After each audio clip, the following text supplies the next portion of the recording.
Hey guys, आज आप लोगों को मैं लिटिल इविल फिल्म की कहानी सुनाने वाला हूँ जो कि 2017 में आई थी और एक हॉरर कॉमेडी मूवी है जो नेटफ्लिक्स पे रिलीज हुई थी। और ये मूवी सचमुच काफ़ी मज़ेदार है। तो गाइस चलिए बिना किसी टाइम वेस्ट के मैं सीधा वीडियो स्टार्ट करता हूँ। तो कहानी की शुरुआत होती है लूकस के साथ, जो अपने स्टेप डैड गैरी को जिंदा ही जमीन में गाड़ देता है। लेकिन तभी वहाँ पर समांथा, जो कि लूकस की मॉम है, वो आती है और वो गैरी को जमीन से बाहर निकालती है। और गैरी निकलते साथ सबसे पहले यही बोलता है कि मुझे डिवोर्स चाहिए। अब दोस्तों ये सब इस फैमिली में क्यों हो रहा है, इसके लिए मैं आपको एक हफ्ते पहले की कहानी सुनाता हूँ जब गैरी और समांथा की नई नई शादी हुई है। तो दोस्तों हम देखते हैं गैरी, समांथा और अपने स्टेप सन के साथ एक नए घर में शिफ्ट होते हैं। गैरी के दिल में लूकस के लिए काफ़ी सॉफ्ट कॉर्नर था, लेकिन लूकस अपने स्टेप डैड को इग्नोर मारता था। गैरी एक रियल एस्टेट एजेंट था और वो ऑफिस जाने से पहले लूकस को स्कूल छोड़ने जाता है। लेकिन उस दौरान उसके फ़ोन में कॉल आता है उसका शादी का वीडियो शूट करने वाले बंदे काल का। वो बोलता है कि वीडियो में कुछ अनयूजुअल चीज़ें हैं जो तुम्हें आकर देखना चाहिए। लेकिन गैरी उसे बोलता है हटाओ यार, उस दिन जो भी हुआ उसे भूल जाओ। दोस्तों उस दिन क्या हुआ था वो आपको कहानी में आगे पता चलेगा। लूकस अपने ऑफिस में अपने दोस्त मोटा भाई के साथ बात ही कर रहा होता है, तभी उसके फ़ोन में एक और कॉल आता है। ये कॉल उसे किया था फादर जेडी ने, जो उससे एक प्रॉपर्टी खरीदना चाहता था, एक काइंड ऑफ चर्च बोल सकते हैं जो वो खरीदना चाहता था, और वो ऑन द स्पॉट खरीद भी लेता है। लेकिन तभी गैरी के पास लूकस के स्कूल से उसका कंप्लेन आता है और वो दौड़े दौड़े उसके स्कूल जाता है। प्रिंसिपल गैरी को बताता है कि तुम्हारे बेटे लूकस ने भरे क्लास के सामने साइंस टीचर को बोल दिया गो टू हेल, और साइंस टीचर खिड़की से कूदकर फेंस में अटक कर अपनी जान दे बैठी। वहाँ पर एक साइकाइट्रिस्ट बैठा हुआ रहता है। वो बोलता है कि लूकस को एक काउंसलर की ज़रूरत है, और तुम्हें भी गैरी, क्योंकि तुम ही हो जो लूकस के ऐसे बिहेवियर का रीज़न हो। वो इस बात को हजम नहीं कर पा रहा है कि तुम इसके स्टेप डैड हो। गैरी इस बारे में समांथा को बताता है और समांथा काफ़ी अपसेट होती है। वो बोलती है हर कोई यही सोचता है कि लूकस में ही कोई प्रॉब्लम है। गैरी बोलता है कि नहीं, मैं नहीं मानता कि उसमें कोई प्रॉब्लम है, रुको मैं उसके पास अभी जाता हूँ, उससे प्यार भरी बातें करके आता हूँ। लेकिन जब गैरी लूकस के कमरे में आता है वो देखता है लूकस किसी भूत की तरह एक झिकझिक करता टीवी के स्क्रीन के सामने बैठा हुआ रहता है, और वो गैरी को डरावनी आवाज़ में बोलता है गेट आउट, और गैरी की फटके चार वो भाग जाता है। दूसरे दिन गैरी अपने दोस्त मोटा भाई और दूसरे सारे स्टेप डैड्स के साथ एक काउंसलिंग ज्वाइन करता है, जहां ग्रुप में थोड़ा कंफर्टेबल होने के बाद वो ये बात जाहिर करता है कि उसका बेटा काफी हरामी टाइप का, उसे इग्नोर मारता है, डराता है। तभी दूसरे स्टेप डैड्स ये बोलते हैं कि यार मेरा बेटा तो मेरे जूते में हक देता है, तुम्हारा बेटा फिर भी अच्छा है यार। और यहीं से गैरी और उन सब की दोस्ती हो जाती है और गैरी अपने बेटे के बर्थडे पे उन सबको इन्वाइट करता है। तो दोस्तों आज लूकस का बर्थडे है, सभी इंजॉय कर रहे हैं सिवाय लूकस के। समांथा भी गैरी के बर्थडे प्रिपरेशन से काफी खुश थी। साइड में ही गैरी अपने सारे दोस्तों के संग बैठकर रसना पी रहा था, लेकिन तभी अचानक वहां पर जो जोकर सभी बच्चों को एंटरटेन कर रहा था, अचानक उसके बदन में आग लग जाती है। वो जोकर एम्बुलेंस में चढ़ते चढ़ते गैरी को ये बताता है कि ये तुम्हारे बेटे लूकस ने किया, उसने मुझे मजबूर किया अपने बॉडी में आग लगाने के लिए। गैरी को ये चीजें काफी अजीब लगने लगती है, तो वो अपने वेडिंग फोटोग्राफर काल के पास जाता है। काल गैरी को उसका शादी का वीडियो दिखाता है और वो बताता है कि देख, ये फादर जो उस दिन तेरे शादी के वक्त काफ़ी अजीब लैंग्वेज में बातें कर रहा था, जब मैंने इसकी आवाज़ें बातें को रिवर्स में सुना तो वो बोल रहा है कि बाउ डाउन टू हेल। और तो और उस दिन तेरे शादी के वक्त जो बड़ा टॉर्नेडो आया था, वो टॉर्नेडो में सब कोई उड़ जा रहा था, लेकिन तेरा बेटा, तेरा स्टेप सन लूकस को छोड़ के वो देख, वो एकदम नॉर्मली खड़ा है, उसे टॉर्नेडो कुछ भी नहीं कर रहा है। काल गैरी को बताता है शायद तेरा बेटा कोई और नहीं बल्कि शैतान है। लेकिन गैरी को अभी भी इन चीज़ों पर बिल्कुल बिलीव नहीं हो रहा था। तो काल गैरी को बोलता है तेरी बीवी की जितने भी एक्स बॉयफ्रेंड थे सबकी मौत हो चुकी है, सिवाय इसको छोड़ के। इसके पास जा और इसको जाके पूछ लूकस के बारे में।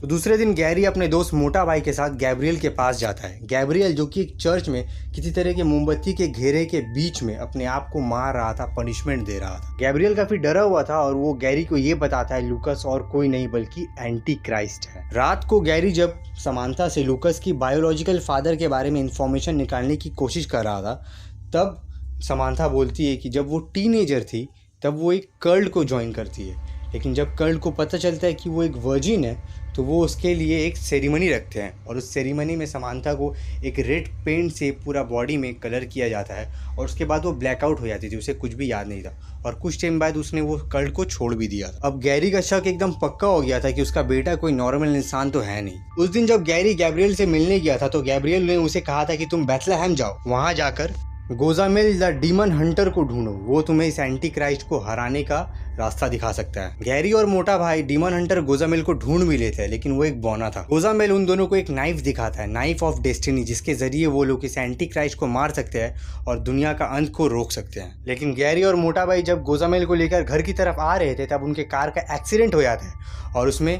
डेमन हंटर गोजामेल की मौत हो जाती है। साला ये कैसा हंटर है यार। लेकिन गोजामेल मरने से पहले अपना वो डेस्टिनी वाला नाइफ गैरी को देता है और बोलता है कि तुम्हें आसमान में एक इशारा मिलेगा, तुम इस दुनिया को बचा सकते हो। उस रात जब गैरी अपने घर वापस आता है तब वो देखता है उसके घर में समांथा के साथ एक औरत बैठी हुई है, शेलॉक, जो कि चाइल्ड प्रोटेक्टिव सर्विस की तरफ से थी और वो गैरी और लूकस के बीच रिलेशनशिप कैसा है वो देखने के लिए यहाँ पर आई थी। तब समांथा बताती कि हे दोनों बाप बेटे में काफी प्यार है, जाओ गैरी ऊपर जाओ, जाके लूकस को किसी दे के आओ। लेकिन जब गैरी ऊपर जाता है लूकस के कमरे में तब लूकस उसके ऊपर हमला कर देता है और उससे वो डेस्टिनी नाइफ छीन लेता है। यहाँ नीचे कमरे में शेलॉक समांथा से बात करके निकल जाती है। तब समांथा ऊपर गैरी को ढूंढने के लिए आता है लेकिन लूकस के कमरे में गैरी नहीं था। दोस्तों ये वही सीन है जब लूकस गैरी को जमीन में जिंदा गाड़ देता है। तब वहाँ पर समांथा आती है और वो गैरी को बाहर निकालती है। गैरी बाहर निकलते ही समांथा को सब कुछ बताने लगती है। वो समांथा को ये बताता है कि तुम्हारा बेटा एक एंटी क्राइस्ट है। लेकिन ये सुनकर समांथा का दिल टूट जाता है। उसे ये लगता है कि हर किसी की तरह गैरी भी उसके बेटे को गलत समझता है। अब आते हैं दोस्तों प्रेजेंट टाइम पे, जब गैरी समांथा से माफ़ी मांगता है। गैरी समांथा को प्रॉमिस करता है कि मैं आपसे अच्छा डैड बनूंगा और वो लूकस को लेकर वाटर पार्क जाता है घूमने के लिए। दोस्तों वाटर पार्क में जाने के बाद ही लूकस और गैरी के अंदर एक फादर सन बॉन्डिंग बनना स्टार्ट हो चुका था। लूकस को गैरी के संग टाइम स्पेंड करना अच्छा लग रहा था, लेकिन गैरी के दिमाग में ये चल रहा था कि उसे लूकस को मारना है। गैरी लूकस के हाथ में एक सैंड बैग बांध देता है ताकि वो पानी के अंदर डूब जाए। लेकिन तभी वो देखता है आसमान में लव लिखा हुआ है और उसे ये रियलाइज होता है कि यही एक साइन है। गैरी को ये रियलाइज होता है कि नहीं, वो एक बच्चे के संग बुरा कर रहा है। वो लूकस को बचा लेता है और उससे माफ़ी मांगता है कि वो उसको मारने की कोशिश कर रहा था। तब लूकस उसे डैड बोलता है और वो भी उससे माफ़ी मांगता है। गैरी लूकस को बताता है कि भले ही तुम्हारा बाप शैतान हो लेकिन तुम एक अच्छे इंसान बनोगे। सब कुछ सही चल रहा था बाप बेटों के बीच, लेकिन तभी वहाँ पर मिस शेलॉक आ जाता है पुलिस के साथ। पुलिस गैरी को अरेस्ट कर लेता है और मिस शेलॉक लूकस को लेकर चली जाती है। वहाँ दूसरी ओर फादर जेडी, जो कि एक सैतानिक कल्ट का लीडर थे, वो समांथा को भी किडनैप कर लेता है। यहाँ पर गैरी को एक बूढ़ा आदमी जो उसे बार बार रास्ते में दिखाई देता था, वो पुलिस से भागने में गैरी को मदद करता है और वो उसे चीख कर ये बताता है कि तुम्हें उस बच्चे को बचाना होगा।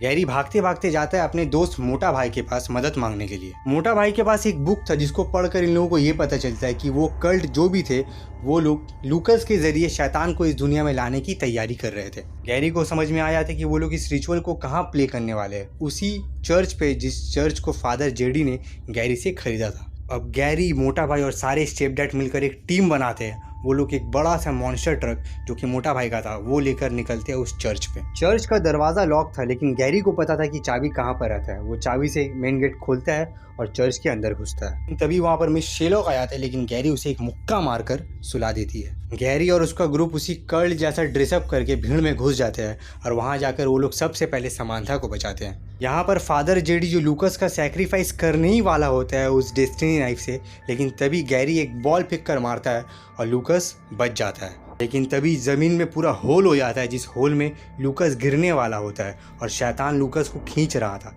लेकिन गैरी शैतान से लड़ के लूकस को बचा लेता है। लेकिन फादर जेडी में अभी भी जान बचा हुआ था, वो फिर से वो डेस्टिनी नाइफ लेकर लूकस को मारने आ रहा था। तभी समांथा एक घूंसा मारकर फादर जेडी को उसी होल में फेंक देता है। फाइनली मिशन कंप्लीट और स्टेप फादर्स की जीत होती है। कुछ दिनों बाद कॉलोनी में एक छोटा सा बच्चों का रेस होता है जिस पर लूकस और गैरी एक संग पार्टिसिपेट करते हैं और बाकी दूसरे स्टेप फादर्स भी अपने बच्चों के साथ काफ़ी कंफर्टेबल हो चुके थे। और बस इसी के साथ ये मूवी खत्म। हे दोस्तों, कैसे हो आप सभी? गाइस, मैं आप लोगों को सचमुच सजेस्ट कर रहा हूँ ये मूवी। आप लोग नेटफ्लिक्स पे ये मूवी अवेलेबल है, लिटिल इविल। आप लोग जाके इस मूवी को एक बार देखो यार, ये बहुत फ़नी मूवी है। आई मीन ये हॉरर कॉमेडी है बट आपको ज़्यादा मतलब डर नहीं लगेगा, बट हाँ मूवी देखने में मज़ा आएगा। सीरियस सिचुएशन भी इस मूवी में काफ़ी सारा है जहाँ पर आपको हंसी आ जाएगी। अच्छी मूवी है। मैं इस मूवी को 10 में से 8 स्टार दूंगा ही दूँ। सो गाइस, जाओ जाके मूवी एंजॉय करो। और अगर आज वीडियो अच्छा लगा है तो इसको लाइक दे देना यार, मुझे सपोर्ट करते रहना। मैं मिलूँगा किसी और दिन किसी और नए वीडियो के साथ। तब तक के लिए हैव अ नाइस डे।